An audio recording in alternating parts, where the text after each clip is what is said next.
গাজীপুর মহানগর বিএনপির সাধারণ সম্পাদক এম মঞ্জুরুল করিম রনি। গাজীপুর মহানগর বিএনপির সাধারণ সম্পাদক এম মঞ্জুরুল করিম রনি।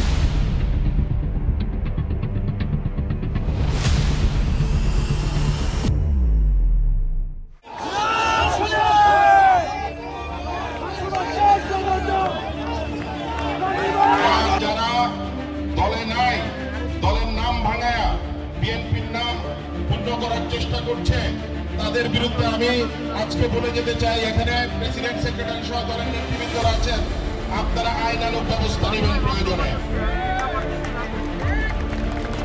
কথায় কথায় অমুককে পদ্মা নদীতে ফেলে দিবে, অমুককে বাড়ি থেকে বের করে দিবে, এগুলো করবে না। আপনারা আমরা সকলে মিলে রক্ত ঘাম সকল কিছু নিয়ে আজকে বাংলাদেশের ছাত্র জনতা সকলকে সাথে নিয়ে আমরা এই 5ই অগাস্ট করতেছি, ঠিক কিনা বন্ধুগণ?